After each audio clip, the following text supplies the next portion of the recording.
வாழ்க வளமுடன். ஓம் நமச்சிவாய. அனைத்து தமிழ் உள்ளங்களுக்கும் வணக்கம். நிகழும் ஸ்ரீ மங்களகரமான குரோதி ஆண்டு ஏப்ரல் மாதம் 14ஆம் தேதி ஞாயிற்றுக்கிழமை அன்று சஷ்டி திதியில் திருவாதிரை நட்சத்திரத்தில் அதிகண்டம் நாமயோகத்தில் தைதுளோம் கரணத்தினில் மிதுன ராசியில் சித்தயோகம் கூடிய நன்னாளில் இந்த மகத்தான சித்திரை தமிழ் வருட புத்தாண்டு பிறக்கிறது. சித்திரை மாத கிரக நிலைகளை பார்க்கும்போது மேச ராசியில் குருவுடன் சூரிய பகவான் உள்ளார். கன்னி ராசியில் கேது பகவானும், மீன ராசியில் புதன், சுக்கிரன், ராகு பகவான் உள்ளனர். கும்ப ராசியில் சனி பகவானும் செவ்வாய் பகவானும் உள்ளனர்.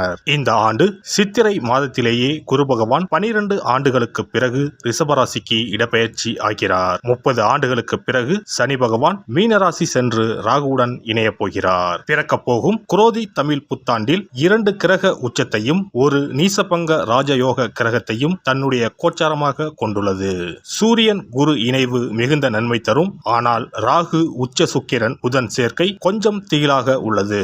அதேபோல் சனி செவ்வாய் சேர்க்கையும் நன்மை தருவதாக இல்லை. எனவே இந்த வருடம் நன்மை எவ்வளவு அதிகம் உள்ளதோ அதே அளவு கெடுதலும் உள்ளது. எனவே அவரவர் குடும்ப பெண்களையும், இளைஞர்களையும், குழந்தைகளையும் நீங்கள்தான் பத்திரமாக பார்த்து கொள்ள வேண்டும். இதில் ஒன்றை சொல்லியே ஆக வேண்டும். நினைப்பதை நல்ல செயலாக நினையுங்கள். ஏனெனில் கொஞ்சம் கோக்குமாக்கு யோசனை எட்டி பார்க்கும். வேறென்ன, ஒரு துணையை செட்டப் பண்ணலாமா என்று ரொம்ப நாளாக மனதில் ஓடிக்கொண்டே இருக்கும். இந்த மாதிரி விளங்காத யோசனைகள் எல்லாம் வேண்டாம். செல்வம் செல்வாக்கு பெருக, நல்ல நட்பு கிடைக்க, முயற்சிகளில் முன்னேற்றம், வாழ்வின் அபிவிருத்தி என இவை சார்ந்து சிந்தனை செய்யுங்கள். இந்த வருடம் அத்தனையும் நடக்கும். நல்லன எல்லாம் கைகூடி வரும். சிம்ம ராசி அன்பர்களே, சித்திரை மாதம் முதல் தொழில் குருவாக 10ஆம் வீட்டில் வந்து அமரப்போகிறார் குரு பகவான். தொழில் ஸ்தான குருவின் பார்வை உங்கள் ராசிக்கு 2, 4, 6ஆம் வீடுகளின் மீது விழப்போகிறது. சனி பகவானும் கண்டச்சனியாக அமர்ந்து உங்கள் ராசியை பார்வையிடுகிறார். 10இல் குரு வந்தால் பதவியில் மாற்றம் வரும். தொழில் வியாபாரத்தில் மாற்றம் உண்டாகும். பதவியில் புரமோஷன் கிடைக்கும். சொத்து, வண்டி, வாகனம் வாங்கலாம். உத்தியோக உயர்வை தரும். குருவின் பார்வை உங்கள் ராசிக்கு 2, 4, 6ஆம் வீடுகளின் மீது விழுகிறது. உங்கள் குடும்பம் குதூகலமாகும். பிரச்சனைகள் நிவர்த்தியாகும். பணப்பிரச்சனை நீங்கும். புதிய பதவிகள் தேடி வரும். படித்து முடித்துவிட்டு வேலைக்காக காத்திருப்பவர்களுக்கு நல்ல வேலை கிடைக்கும். புதிய பொறுப்புகள் வரும்.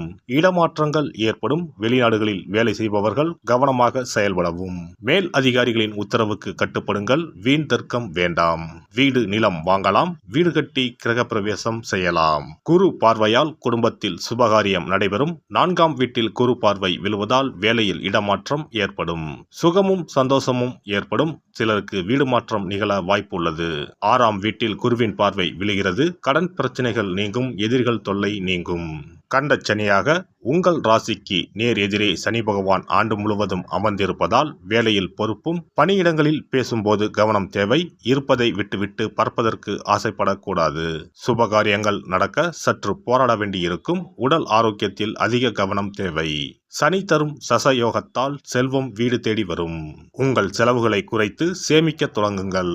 சகோதரர்களிடம் அதிக உரிமை எடுத்துக்கொள்ள வேண்டாம். பிள்ளைகளின் எதிர்காலத்திற்காக கொஞ்சம் சேமிக்க தொடங்குவீர்கள். சிலருக்கு காதல் மலரும். திருமணம் நடைபெறும்.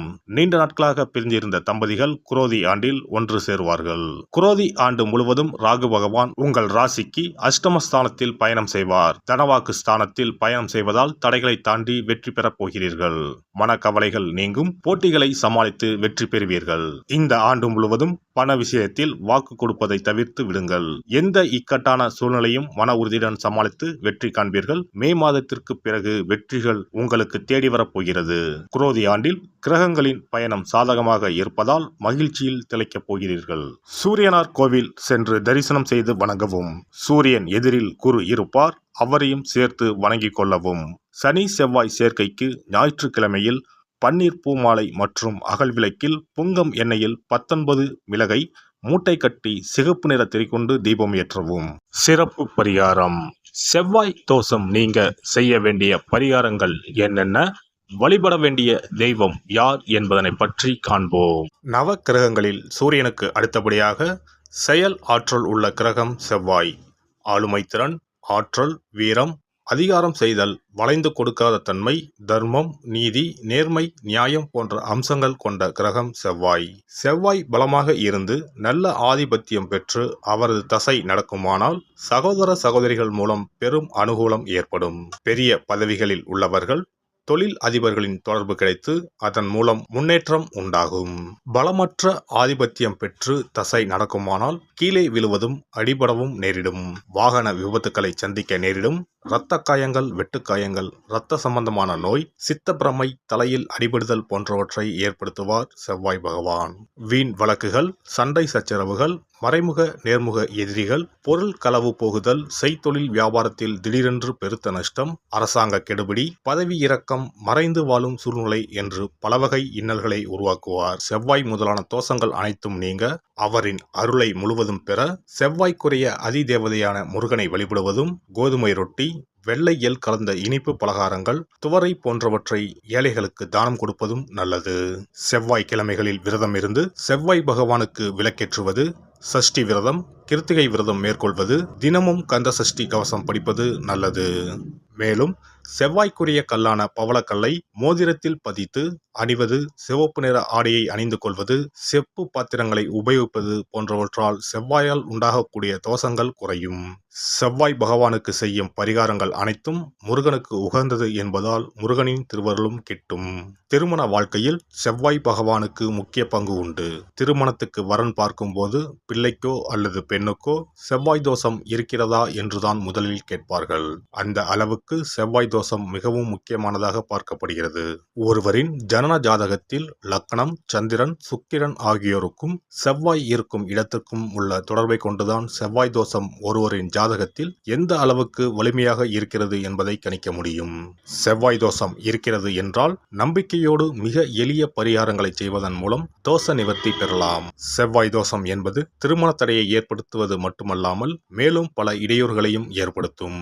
எனவே செவ்வாய் பகவானை செவ்வாய் தோறும் செவ்வாய் ஹோரையில் வழிபடுவதும், செவ்வாய்க்குரிய கடவுளான முருகப்பெருமானை 9 நெய் தீபம் ஏற்றி வழிபடுவதும் செவ்வாய் தோஷத்தினால் ஏற்படக்கூடிய அசுப பலன்களின் தாக்கத்தை பெரிதும் குறைக்கும் என்பது ஐதீகம்.